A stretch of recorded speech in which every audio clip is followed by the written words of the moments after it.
नमस्कार। स्वागत है आप सभी का मेरे YouTube चैनल पर।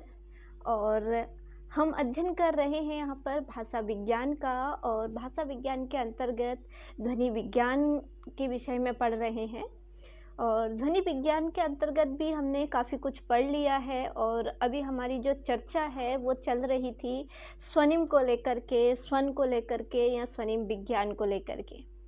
तो पिछली वीडियो में हमने स्वन और स्वनिम की अवधारणा को लेकर के बात की थी, और ध्वनि और स्वनिम में जो मूलभूत अंतर है उसको समझने का प्रयास किया था। और आज हम बात करने वाले हैं स्वनिमों के वर्गीकरण को लेकर के, यानी कि जो स्वनिमों के भेदों उपभेद हैं, यानी कि जो स्वनिम के भेद हैं उनका अध्ययन आज के इस वीडियो में किया जाएगा। तो मूलतः जो स्वनिम हैं उनको हम दो भागों में विभाजित करते हैं, दो वर्गों में विभाजित कर सकते हैं, या फिर कह सकते हैं कि इसके दो भेद हैं। तो इसके जो दो भेद हैं उनको हम एक नाम देते हैं। पहला भेद है खंडात्मक और दूसरा है अधिखंडात्मक। यानी कि सबसे पहले हम बात करेंगे खंडात्मक की। तो जो खंडात्मक तो शब्द से ही क्या है, जिसके कि एक से अधिक खंड किए जा सकते हैं। तो स्वनिम का जो पहला भेद है वो खंडात्मक है। तो खंडात्मक स्वनिम वे स्वनिम होते हैं जो खंडों के रूप में एक के बाद एक रेखीय क्रम में आते हैं, यानी कि एक समांतर क्रम में जिनके हम खंड कर सकते हैं, उनको हम खंडात्मक स्वनिम कहते हैं। जैसे कल शब्द है, यानी कि क और लौ। तो ये इसका अगर हम वर्तनी करते हैं तो आधा क धन औ धन लौ धन, आधा लौ और धन औ करके इसका हम क्या करते हैं, इसकी वर्तनी कर देते हैं। तो ये अलग अलग क्या है, ये स्वनिम है। इन स्वनिमों से मिल करके ये शब्द जो है वो कल बना है। तो इसके हमने क्या कर दिए, कल शब्द के हमने इसको चार अलग अलग खंडों में विभाजित कर दिया है, और इसी को हम क्या कहते हैं, खंडात्मक स्वनिम कहते हैं। ऐसे स्वनिमों की स्वतंत्र सत्ता होती है, अर्थात इन्हें खंडित करके हम देख सकते हैं। इसके मुख्यतः दो भेद किए जा सकते हैं, यानी कि हम खंडात्मक स्वनिम के भी दो भेद करते हैं। इसको भी हम दो भागों में विभाजित करते हैं। तो पहले भाग में हम किसको रखते हैं, हम स्वर को रखते हैं। हम पहला भेद हमारा क्या है, स्वर है, और दूसरा जो है हमारा व्यंजन होता है। तो स्वर के बारे में आप सभी को पता होगा कि जो स्वर क्या है, स्वर एक ऐसी भाषिक ध्वनियाँ हैं जिनके उच्चारण में जो श्वास मार्ग में कोई रुकावट नहीं होती है। जब भी हम स्वरों का उच्चारण करते हैं तो किसी प्रकार की बाधा, किसी प्रकार की रुकावट जो है हमें महसूस नहीं होती है। इसीलिए स्वर के जो है वो स्वतंत्र रूप से उच्चारित होते हैं। जो स्वरों के उच्चारण में जो फेफड़ों से निकलने वाली वायु है वो मुख मार्ग से बिना रुकावट के सीधे बाहर निकल जाती है। तो इसीलिए हम स्वरों का स्वतंत्र रूप से उच्चारण कर सकते हैं। अब अगर स्वरों की गिनती की बात आती है तो हिंदी में हम स्वरों की संख्या 10 मानते हैं, या 10 मानी गई है। किंतु वर्तमान में अगर अंग्रेजी के स्वर यानी कि अ, यानी कि ऑफिस वाला जो अ होता है, अगर उसको भी हम स्वर के अंतर्गत रख लेते हैं तो इसकी संख्या 11 मानी जाती है, 11 मानी जा सकती है। इसके अलावा अगर हम संस्कृत के री को भी इसके अंतर्गत रख लेते हैं तो इसकी संख्या 12 भी हो सकती है, या फिर अलग अलग आपको जो भी हिंदी की जो व्याकरण ग्रंथ हैं उसमें आपको कभी री को मिला करके 11 स्वर आपको गिनाए जाते हैं, कभी अ को मिला करके 11 स्वर गिनाए जाते हैं, और कभी केवल 10 स्वरों की बात की जाती है। तो ये अलग अलग स्वर जो हैं गिनाए गए हैं। हालांकि यहाँ पर हम स्वरों का अध्ययन भाषा विज्ञान की दृष्टि से कर रहे हैं। तो एक वैज्ञानिक दृष्टि से जब हम इसका अध्ययन करते हैं तो हम ये मानते हैं कि जो स्वर हैं, अगर हम अंग्रेजी के वर्तमान में अगर हम अंग्रेजी के अ स्वर को भी अगर स्वरों के अंतर्गत रख लेते हैं तो इनकी संख्या जो है वो 11 मानी जा सकती है। जैसे अ, आ, औ, ई, आई, उ, बड़ा ऊ, ए, आई, ओ, आओ। तो ये हमारे 11 स्वर हो जाते हैं। कुछ हिंदी व्याकरणों में री को भी स्वर के अंतर्गत रखा गया है, किंतु उच्चारण की दृष्टि से यदि देखा जाए तो आज यह स्वर के रूप में उच्चारित नहीं होता है, बल्कि री का जो उच्चारण है वो री के रूप में होता है, यानी कि रॉ में छोटी की मात्रा री के रूप में, यानी कि व्यंजन के रूप में इसका उच्चारण जो है वो वर्तमान में होने लगा है। तो संस्कृत में इसका उच्चारण जो है वो स्वर की तरह होता था, किंतु हिंदी में यह व्यंजन के रूप में उच्चारित होने लगा है, यानी कि री ध्वनि जो है वर्तमान में व्यंजनात्मक हो गई है। इस दृष्टिकोण से हमने यहाँ पर 11 स्वरों का वर्णन किया है।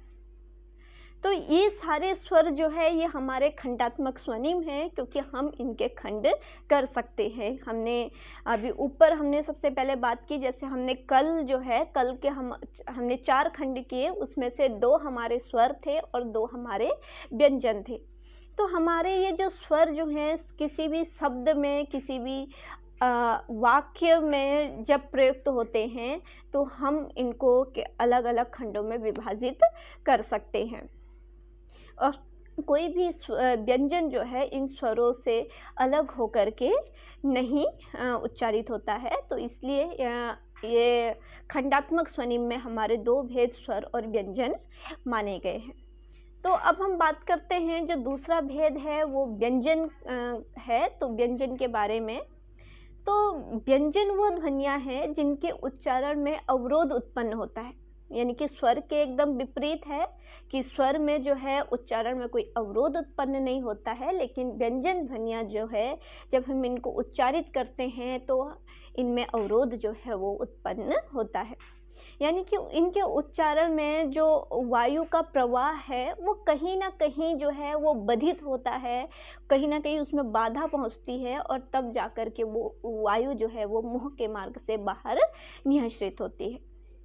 प्रायः व्यंजन स्वतंत्र रूप में उच्चारण नहीं होता है, कोई भी व्यंजन किसी न किसी स्वर से जुड़कर ही उच्चारित होता है।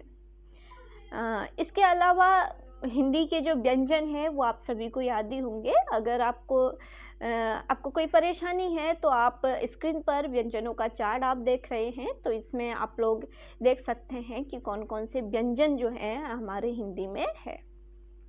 तो हिंदी वर्णमाला में जो सारे व्यंजनों की यहाँ पर बात नहीं करूँगी, तो केवल जो प्रमुख है, जैसे बाकी तो जो व्यंजन आपको दिखाई दे रहे हैं क से लेकर के ज्ञ तक के हमारे सभी व्यंजन हैं। तो इसमें से जो श, त्र, ज्ञ हैं ये हमारे संयुक्त व्यंजन हैं, यानी कि ये ऐसे व्यंजन हैं जो 2 स्वनिमों से मिलकर के बने हुए हैं, 2 वर्णों से मिलकर के बने हुए हैं। इसके अतिरिक्त कुछ और व्यंजन हमारे हैं जो कि हमारी अरबी फारसी से आई हुई है ध्वनियाँ, उन ध्वनियों से बने हुए हैं, जैसे कि जिनको कि हम क, ख, ग, ज, फ जो हैं इनमें जिसमें नुक्ता लगा होता है नीचे से, तो ये इनको भी हम व्यंजन के अंतर्गत रखते हैं, लेकिन ये व्यंजन जो हैं ये फारसी से हिंदी में आए हुए हैं। इसके अतिरिक्त हमारी देशज ध्वनियाँ हैं, जैसे ड और ढ है, तो इसमें भी जो है नीचे बिंदा लगा होता है, तो ये भी क्या है हमारे व्यंजन के अंतर्गत आ जाते हैं। तो इस प्रकार हमारे और इन व्यंजनों के भी जो है वो खंड किए जा सकते हैं, और इसीलिए हम इसको खंडात्मक स्वनिम के अंतर्गत रखते हैं। कोई भी व्यंजन जो है स्वर के साथ मिलकर के लिखे जाते हैं, और जब ये स्वर के साथ लिखे जाते हैं तो हम आसानी से इनके खंड कर सकते हैं। तो ये बात स्पष्ट हो गई कि हमने खंडात्मक स्वनिम में हम उन स्वर और व्यंजनों को लेते हैं जिसका कि हम आसानी से स्वतंत्र रूप से खंड कर सकते हैं। हम स्वनिम के दूसरे भेद अधिखंडात्मक के बारे में बात करेंगे, यानी कि जिसके कि एक से अधिक खंड होते हैं जो कि अनेक होते हैं। तो इसे अखंडेय स्वनिम या खंडेतर स्वनिम के नाम से भी जाना जाता है। स्वनिमों का भाषा में प्रयोग करते समय उसके साथ कुछ ऐसे भाषिक तत्व भी आ जाते हैं जो न तो ध्वनि होते हैं न स्वन होते हैं, किंतु फिर भी शब्द या वाक्य पर इनका जो है स्पष्ट प्रभाव दिखाई देता है। इन स्वनिमों की कोई स्वतंत्र सत्ता नहीं होती है, ये कई प्रकार के हो सकते हैं। तो इन स्वनिमों के अंतर्गत सबसे पहले हम बात करेंगे मात्रा की। तो किसी स्वन के उच्चारण में लगने वाली समयावधि जो है वो मात्रा कहलाती है। किसी भी स्वन के उच्चारण में, किसी भी ध्वनि के उच्चारण में जो समयावधि लगती है, जो समय लगता है, उच्चारण में जो समय लगता है, उसको हम क्या कहते हैं? मात्रा कहते हैं। कुछ स्वनों के उच्चारण में कम समय लगता है और कुछ स्वनों के उच्चारण में अधिक समय लगता है। इस दृष्टि से भारतीय व्याकरणकारों ने मात्रा को के 3 प्रकार बताए हैं। पहला है ह्रस्व, यानी कि ह्रस्व वो मात्राएं हैं जिनके उच्चारण में कम समय लगता है। जिस ध्वनि या जिस स्वन के उच्चारण में कम समय लगता है उसे कहते हैं ह्रस्व, यानी कि जैसे अ, ई, उ। तो ये ऐसे स्वन हैं जिनके उच्चारण में कम समय लगता है, तो इसलिए ये किसके अंतर्गत आते हैं? ह्रस्व के अंतर्गत आते हैं। दूसरा जो है दीर्घ, यानी कि ऐसे स्वन, ऐसी ध्वनियाँ जिनके उच्चारण में अपेक्षाकृत अधिक समय लगता है। तो इसमें जैसे आ, बड़ी ई, बड़ा ऊ, ये ऐसे स्वन हैं, ये ऐसी ध्वनियाँ हैं जिनके उच्चारण में अपेक्षाकृत अधिक समय लगता है। इसके अलावा प्लुप्त, तो प्लुप्त जो है वो स्वन का एक ऐसा उच्चारण है जिसमें बहुत अधिक समय लगता है, जैसे कि ओम की ध्वनि। ठीक है, तो ये प्लुप्त क्या है? जिसमें बहुत अधिक समय लगता है। तो ये 3 प्रकार की मात्राएं हैं। तो ये जो मात्राएं होती हैं, ये मात्राएं जो हैं ये अधिखंडात्मक स्वन के अंतर्गत आती है। हालांकि इन मात्राओं को, इन जो उच्चारण में जो कम अधिक समय लगता है, ये किसी हमारे स्वन या ध्वनि के अंतर्गत नहीं आता है, लेकिन फिर भी जो है इसका शब्द पर बहुत अधिक प्रभाव पड़ता है। दूसरा है हमारा बलाघात। तो अधिखंडात्मक के अंतर्गत जो हमारा दूसरा भेद है वो बलाघात का है। तो भाषा के उच्चारण में किसी शब्द या अक्षर पर अधिक बल देने या कम बल देने की अवस्था को हम बलाघात कहते हैं। सामान्यतः बलाघात किसी स्वन विशेष पर न होकर के शब्द विशेष पर होता है। किसी स्वन पर न होकर के बल्कि किसमें होता है बलाघात? शब्द विशेष पर होता है। और जिस शब्द पर बलाघात होता है उसका जो स्वन है वो उच्च हो जाता है या निम्न हो जाता है। तो इसे हम किसी मशीन में चित्रात्मक रूप में या डेसिबल में मापकर स्पष्ट रूप से देख सकते हैं। बलाघात के कम या अधिक होने के कारण शब्दों के अर्थ बदल जाते हैं। जैसे उदाहरण से आप समझेगा, मैं कह रही हूँ मोहन घर जाओ, तो इसका सीधा सा क्या अर्थ है? मोहन घर जाओ, कि कोई मोहन नाम का जो व्यक्ति है उससे क्या कहा जा रहा है कि वो घर जाए। अब इसी वाक्य को मैं कहती हूँ मोहन घर जाओ, तो इसका क्या अर्थ निकलता है? क्योंकि घर पे जो है ज़्यादा बलाघात किया जा रहा है, यानी कि मोहन तुम क्या है, सीधे घर जाओ, घर के अलावा इधर उधर और कहीं नहीं जाना है, केवल और केवल तुम्हें घर जाना है। तो इस प्रकार बलाघात से जो है शब्द के अर्थ जो हैं वो बदल जाते हैं। तो इस बलाघात को भी 4 भेदों में विभाजित किया गया है। इसमें तीव्र, मंद, संश्लिष्ट और हीन करके इसके 4 भाग किए गए हैं।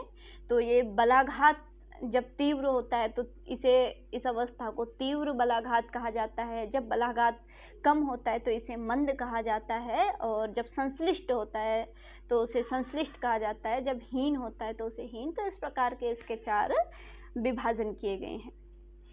इसके बाद अधिघंटात्मक स्वर का एक भेद है, वो है सुर और अनुतान। तो जो सुर और अनुतान है, इसका संबंध जो है स्वर तंत्रियों में होने वाले कंपन से है। इसका प्रभाव शब्दों और वाक्यों दोनों पर पड़ता है। स्वर तंत्रियों में होने वाले कंपन को तान कहा जाता है, जिसे हर्ट्ज में मापा जाता है। कंपन की अधिकता या कमी या सामान्य स्थिति के आधार पर इसको उच्च, निम्न या सम 3 भागों में विभाजित किया जाता है। इन 3 भागों को, उच्च को उदात्त, निम्न को अनुदात्त और सम को स्वरित नाम से भी जाना जाता है। तो उदाहरण से आपको स्पष्ट हो जाएगा। जैसे जो 3 प्रकार के उदाहरण हैं, जैसे अगर सामान्य सामान्य सुर है या सामान्य तौर पर अगर कोई बात कही जा रही है, तो जैसे वह मर गया, वह मर गया, यानी कि एक सूचना दी जा रही है, एक सामान्य बात है कि कोई व्यक्ति जो है वो उसकी मृत्यु हो गई, उसकी मृत्यु हो गई। क्या कह रहे हैं कि उसकी मृत्यु हो गई, एक सामान्य बात है, एक सूचना दी जा रही है कि उसकी मृत्यु हो गई। यदि इसी शब्द को हम ये कहते हैं कि उसकी मृत्यु हो गई, तो यहाँ पर क्या है, प्रश्नवाचक रूप में हम पूछ रहे हैं कि हम क्या कर रहे हैं कि प्रश्न कर रहे हैं कि उसकी मृत्यु हो गई, कि हमने यहाँ पर हम सूचना नहीं दे रहे, बल्कि हम प्रश्नवाचक मुद्रा में जो है उसे पूछ रहे हैं, यानी कि हम उच्च अनुदात्त रूप में, कि हम एक उच्च रूप में इसको पूछ रहे हैं। उसके बाद वह मर गया, एक विस्मय बोधात, विस्मय के रूप में हम इसको पूछ रहे हैं कि मतलब हम एक अनुदात्त रूप में, एक निम्न रूप में उसकी मृत्यु हो गई। एक आश्चर्य से इसको जब पूछते हैं, तो ये सुर का, यानी कि हमारे बोलने का जो सुर है, जब उच्च, निम्न और सामान्य होता है, तो जो एक ही जो वाक्य होता है उसके अलग अलग अर्थ निकल जाते हैं। उसके बाद अधिखंडात्मक स्वनिम में संहिता है, संहिता आती है, यानी कि संहिता जो है वो शब्द अथवा वाक्य के उच्चारण में दो अक्षरों के बीच की सीमा को व्यक्त करने वाली इकाई है। तो संहिता किसे कहा जाता है? संहिता वो होती है जहाँ पर दो अक्षरों के बीच में जो उच्चारण जो होता है उसकी सीमा के बारे में जो बताती है, यानी कि दो शब्दों के बीच में जो समय लगता है उसको हम संहिता के अंतर्गत लेते हैं। यदि यह सीमा स्पष्ट न हो तो अर्थबोध प्रभावित होता है। अगर दो शब्दों के बीच का जो समय है, जो बीच की जो सीमा है, अगर वो स्पष्ट नहीं होती है तो अर्थ जो है वो प्रभावित होता है, और कई बार तो अर्थ का अनर्थ हो जाता है या अनर्थ होने की संभावना होती है। इसको भी उदाहरण से समझने की कोशिश करते हैं। तो जैसे एक वाक्य है, यह दवा पी ली है, क्या अर्थ निकल रहा है कि आपने ये दवा पी ली है, यानी कि आपने दवा खा ली है या पी ली है, इस तरीके का। अगर इसमें जो पीली शब्द है, इसके बीच में अगर जो हमने जो स्पेस छोड़ा है, जो इसके समय इसके बीच में आ रहा है, उसको अगर हम मिटा देते हैं, अगर हम ये कहते हैं यह दवाई पीली है, तो क्या अर्थ निकल, क्या ये दवाई पीले रंग की है? तो यहाँ पर जो है अर्थ जो है दोनों का अलग हो जा रहा है, केवल इस कारण कि हम दो जो हमारे अक्षर है उनके बीच की सीमा जो है वो स्पष्ट नहीं हो रही है। एक और उदाहरण देखेंगे, लड्डू बंद रखा गया, लड्डू बंद रखा गया, यानी कि जो लड्डू है वो क्या है, बंद रखा गया है। अब यहाँ पर हम इसी वाक्य को अगर इस तरीके से बोलते हैं, लड्डू बंदर खा गया है, लड्डू बंदर खा गया, तो मतलब यहाँ पे हमने क्या कर दिया, जो रखा की का रॉ जो है वो क्या है, बंद के साथ लगा दिया, तो इसका अर्थ क्या है, अलग हो गया। कि वहाँ तो क्या था कि लड्डू जो है वो बंद रखा हुआ है, यानी कि बंद करके रखा गया है, और उधर उसका अर्थ क्या हो जा रहा है कि लड्डू जो है वो बंदर खा गया। ऐसा ही एक उदाहरण है, उसे रोको मत जाने दो, उसे रोको मत जाने दो। ठीक है, अगर इसी वाक्य को हम इस तरीके से बोलते हैं, उसे रोको मत जाने दो, तो अर्थ का क्या है, अनर्थ हो जाता है। तो इस प्रकार से जो अधिखंडात्मक स्वनिम है, ये इसके अंतर्गत हमारे मात्रा, बलाघात, सुर, अनुतान, संहिता आदि आते हैं, जो ना कि हमारे स्वर हैं ना ध्वनि है, लेकिन फिर भी शब्द और वाक्य पर इनका स्पष्ट प्रभाव जो है वो पड़ता है।